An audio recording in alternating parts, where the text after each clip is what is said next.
आइए सुनते हैं माँ गंगा की यह कथा। गंगा जाह्नवी और भागीरथी कहलाने वाली गंगा नदी भारत की सबसे महत्वपूर्ण नदियों में से एक है। यह मात्र एक जल स्रोत नहीं है, बल्कि भारतीय मान्यताओं में यह नदी पूजनीय है, जिसे गंगा माँ अथवा गंगा देवी के नाम से सम्मानित किया जाता है। एक पौराणिक कथा के अनुसार गंगा पृथ्वी पर आने से पहले सूर्यलोक में रहती थी। तो क्या कारण था जो यह पवित्र नदी धरती पर आई?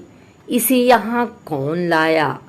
गंगा नदी के पृथ्वी लोक में आने के पीछे कई सारी लोक कथाएं प्रचलित हैं, लेकिन इस सबसे अहम एवं रोचक कथा है पुराणों में।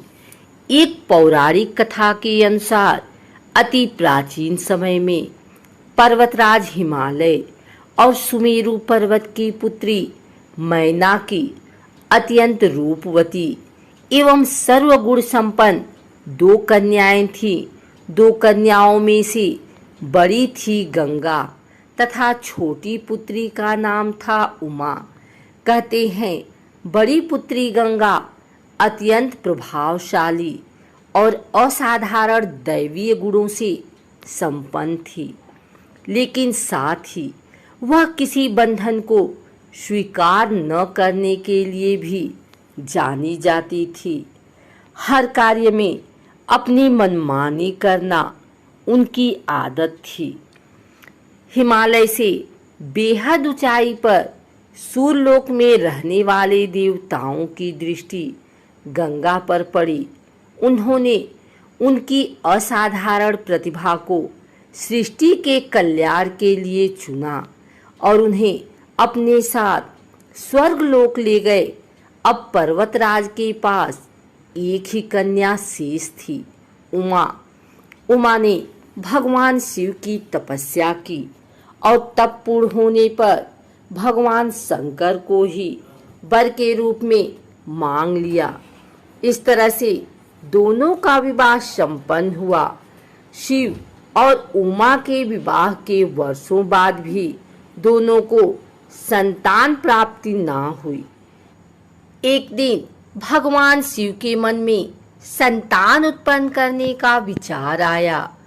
तब उनके इस विचार की सूचना सृष्टि के रचनाकार ब्रह्मा जी तक पहुंची तो उनके सहित सभी देवता चिंता में पड़ गए। उन्हें यह समझ नहीं आ रहा था कि महादेव जैसे अत्यंत तेजस्वी देव के संतान के तेज को कौन संभाल सकेगा। इसका जवाब उन्हें स्वयं भगवान शंकर के अलावा कोई नहीं दे सकता था। तो सभी अपनी पुकार लेकर उनके पास पहुंच गए। उनके कहने पर अग्नि ने यह भार ग्रहण किया और परिणाम स्वरूप अग्नि के समान महान तेजस्वी स्वामी कार्तिकेय का जन्म हुआ। देवताओं के इस षड्यंत्र से उमा के संतान होने में बाधा पड़ी तो उन्होंने क्रुद्ध होकर देवताओं को श्राप दे दिया कि भविष्य में वे कभी पिता नहीं बन सकेंगे। इस बीच सूर्यलोक में विचरण करती हुई गंगा से उमा की भेंट हुई। गंगा ने उमा को बताया कि अब वह सूर्यलोक में और नहीं रहना चाहती और अपनी मातृभूमि पृथ्वी पर जाना चाहती हैं। जिस पर उमा ने गंगा को आश्वासन दिया कि वे भविष्य में उसकी इस प्रार्थना का कोई ना कोई समाधान अवश्य निकालेंगी। यहीं से गंगा के पृथ्वी पर आने की कथा का एक नया अध्याय शुरू होता है, जो कि भगवान राम की नगरी अयोध्या से जुड़ा है, जिसे पुराणों में अयोध्यापुरी के नाम से जाना जाता था। वहां सगर नाम के एक राजा थे जिनकी कोई संतान नहीं थी। सगर राजा की 2 रानियां थी, केसनी तथा सुमति, किंतु दोनों से ही राजा को पुत्र की उत्पत्ति नहीं हो रही थी, जिसके फलस्वरूप उन्होंने दोनों पत्नियों को साथ लेकर हिमालय के भृगुप्रस्थवर्ण नामक प्रांत में तपस्या करने का फैसला किया। एक लंबी तपस्या के बाद महर्षि भृगु राजा और उनकी पत्नियों से प्रसन्न हुए और वरदान देने के लिए प्रकट हुए। उन्होंने कहा, हे राजन, तुम्हारी तपस्या से मैं अत्यंत प्रसन्न हूँ और तुम्हारी दोनों पत्नियों को पुत्र का वरदान देता हूँ, लेकिन दोनों में से एक पत्नी को केवल एक पुत्र की प्राप्ति होगी, जो वंश को आगे बढ़ाने में सहायक साबित होगी, तथा दूसरी पत्नी को 60,000 पुत्रों का वर हासिल होगा। अब तुम यह फैसला कर लो कि किसे कौन सा वरदान चाहिए। इस पर राजा की पहली पत्नी केसनी ने वंश को बढ़ाने वाले एक पुत्र की कामना की और रानी सुमति ने 60,000 बलवान पुत्रों की। उचित समय पर रानी केसनी ने असमंजस नामक पुत्र को जन्म दिया। दूसरी ओर रानी सुमति के गर्भ से एक तुम्बा निकला, जिसे फोड़ने पर कई सारे छोटे छोटे पुत्र निकले, जिनकी संख्या 60,000 थी। उन सब का पालन पोषण घी के घड़ों में रखकर किया गया। समय बीतने पर सभी पुत्र बड़े हो गए। महाराज सगर का ज्येष्ठ एवं वंश को आगे बढ़ाने वाला पुत्र असमंजस बड़ा दुराचारी था। उसके कहर से सारी प्रजा परेशान थी। इसीलिए परिणाम स्वरूप राजा ने उसे नगर से बाहर कर दिया। कुछ समय बाद असमंजस के यहाँ अंशुमान नाम का एक पुत्र हुआ।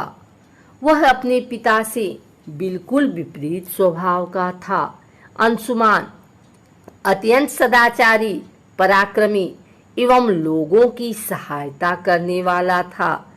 एक दिन राजा सगर ने महान अश्वमेध यज्ञ करवाने का फैसला किया, जिसके लिए उन्होंने हिमालय एवं विंध्याचल के बीच की हरी भरी भूमि को चुना और वहां एक विशाल यज्ञ मंडप का निर्माण करवाया।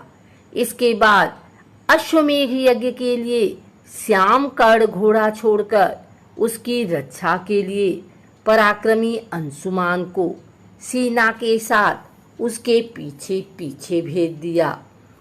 यज्ञ सफलतापूर्वक बढ़ रहा था, जिसे देख इंद्रदेव काफी भयभीत हो गए। तभी उन्होंने एक राक्षस का रूप धारण किया और हिमालय पर पहुंचकर राजा सगर के उस घोड़े को चुरा लिया। घोड़े की चोरी की सूचना पाते ही राजा सगर के होश उड़ गए। उन्होंने शीघ्र ही अपने 60,000 पुत्रों को आदेश दिया कि घोड़ा चुराने वाले को किसी भी अवस्था में जीवित या मृत पकड़कर लेकर आओ। आदेश सुनते ही सभी पुत्र खोजबीन में लग गए। जब पूरी पृथ्वी खोजने पर भी घोड़ा नहीं मिला तो उन्होंने पृथ्वी को खोदना शुरू कर दिया, यह सोचकर कि शायद पाताल लोक में उन्हें घोड़ा मिल जाए। अब पाताल में घोड़े को खोजते खोजते वे सनातन वसुदेव कपिल के आश्रम में पहुंच गए। वहां उन्होंने देखा कि कपिल मुनि आंखें बंद किए बैठे हैं और ठीक उनके पास यज्ञ का वह घोड़ा बंधा हुआ है, जिसे वह लंबे समय से खोज रहे थे। इस पर सभी मंदबुद्धि पुत्र क्रोध में कपिल मुनि को घोड़े का चोर समझकर उन्हें अपशब्द कहने लगे। उनके इस कुकृत्यों से कपिल मुनि की समाधि भंग हो गई। आंखें खुलते ही उन्होंने क्रोध में सभी राजकुमारों को अपने तेज से भस्म कर दिया, लेकिन इसकी सूचना राजा सगर को नहीं थी। जब लंबा समय बीत गया तो राजा फिर से चिंतित हो गए। अब उन्होंने अपने तेजस्वी पौत्र अंशुमान को अपने पुत्रों तथा घोड़े का पता लगाने के लिए आदेश दिया। आज्ञा का पालन करते हुए अंशुमान उस रास्ते पर निकल पड़ा जो रास्ता उसके चाचाओं ने बनाया था। मार्ग में उसे जो भी पूजनीय ऋषि मुनि मिलते वह उनका सम्मान पूर्वक आदर सत्कार करता। खोजते खोजते वह कपिल आश्रम के पास पहुंचा। वहां का दृश्य देख वह बेहद आश्चर्यचकित हुआ। उसने देखा कि भूमि पर उसके 60,000 चाचाओं के भस्म हुए शरीरों की राख पड़ी थी और पास ही यज्ञ का घोड़ा चल रहा था। यह देख वह निराश हो गया। अब उसने राख को विधि पूर्वक प्रवाह करने के लिए जलाशय खोजने की कोशिश की, लेकिन उसे कुछ न मिला। तभी उसकी नजर अपने चाचाओं के मामा गरुड़ पर पड़ी। उसने गरुड़ से सहायता मांगी तो उन्होंने उसे बताया कि किस प्रकार से कपिल मुनि द्वारा उसके चाचाओं को भस्म किया गया है। वह आगे बोले कि उसके चाचाओं की मृत्यु कोई साधारण नहीं थी, इसीलिए उनका तर्पण करने के लिए कोई भी साधारण सरोवर या जलाशय काफी नहीं होगा। इसके लिए तो केवल हिमालय की ज्येष्ठ पुत्री गंगा के जल से ही तर्पण करना सही माना जाएगा। गरुड़ द्वारा राय मिलने पर अंशुमान घोड़े को लेकर वापस अयोध्या पहुंचा और राजा सगर को सारा वाक्य बताया। राजा काफी दुखी हुए, लेकिन अपने पुत्रों का उद्धार करने के लिए उन्होंने गंगा को पृथ्वी पर लाने का फैसला किया। लेकिन यह सब होगा कैसे, उन्हें समझ में नहीं आया। कुछ समय पश्चात महाराज सगर का देहांत हो गया, जिसके बाद अंशुमान को राजगद्दी पर बैठाया गया। आगे चलकर अंशुमान को दिलीप नामक पुत्र की प्राप्ति हुई।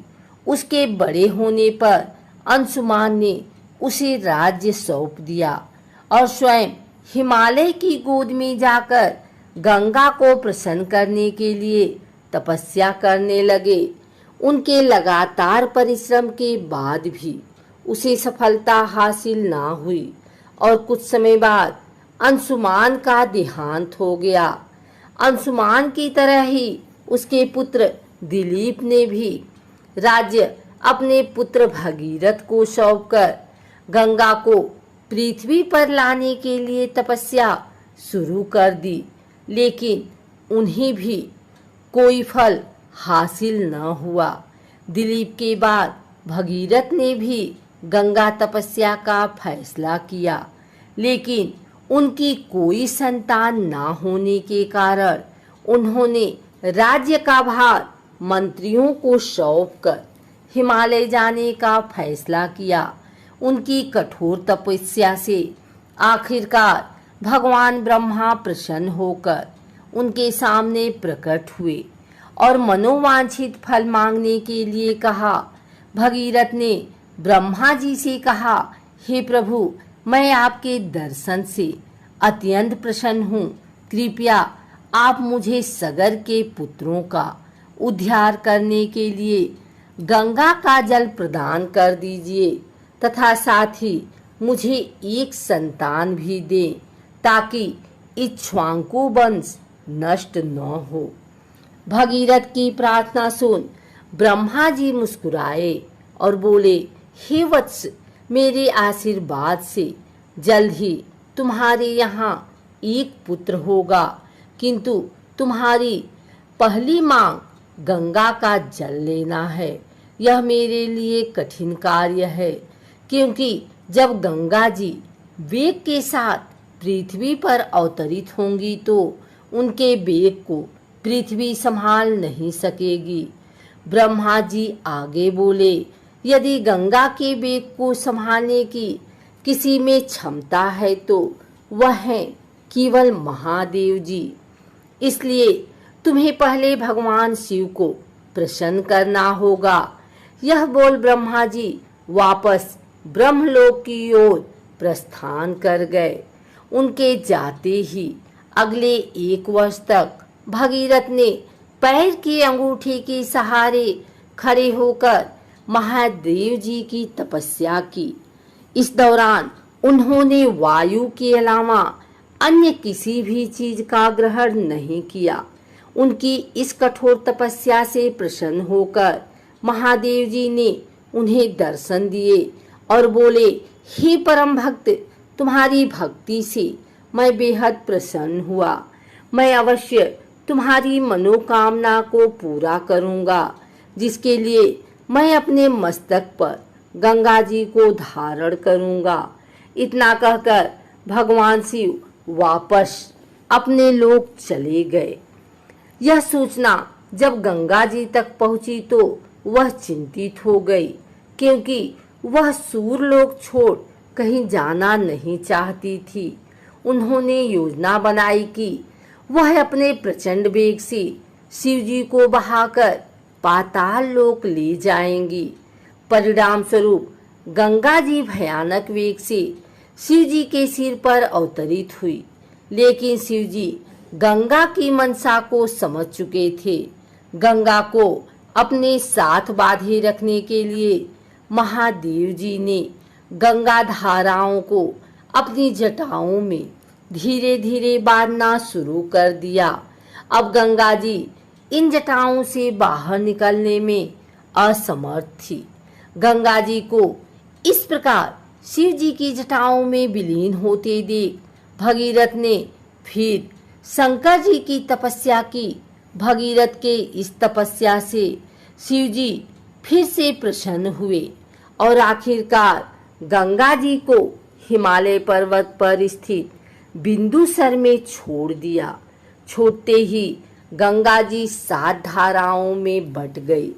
इन धाराओं में से पहली 3 धाराएं हृदनी, पावनी और नलिनी पूर्व की ओर प्रवाहित हुई। अन्य 3 सुचक्षु, सीता और सिंधु धाराएं पश्चिम की ओर बही और आखिरी एवं 7वीं धारा महाराज भगीरथ के पीछे पीछे चल पड़ी। महाराज जहां भी जाते वह धारा उनका पीछा करती। एक दिन गलती से चलते चलते गंगा जी उस स्थान पर पहुंची जहां ऋषि जन्हू यज्ञ कर रहे थे। गंगा जी बहते हुए अनजाने में उनके यज्ञ की सारी सामग्री को अपने साथ बहाकर ले गई, जिस पर ऋषि को बहुत क्रोध आया और उन्होंने क्रुद्ध होकर गंगा का सारा जल पी लिया। यह देखकर समस्त ऋषि मुनियों को बड़ा विस्मय हुआ और वे गंगा जी को मुक्त करने के लिए उनकी स्तुति करने लगे। अंत में ऋषि जन्हू ने अपने कानों से गंगा जी को बहा दिया और उसे अपनी पुत्री के रूप में स्वीकार कर लिया। तब से गंगा जी का नाम जाह्नवी भी पड़ा। इसके पश्चात वे भगीरथ के पीछे पीछे चली और अपने स्थान पर पहुंची जहां उसके चाचाओं की राख पड़ी थी। उस राख का गंगा के पवित्र जल से मिलन होते ही सगर के सभी पुत्रों की आत्मा स्वर्ग की ओर प्रस्थान कर गई।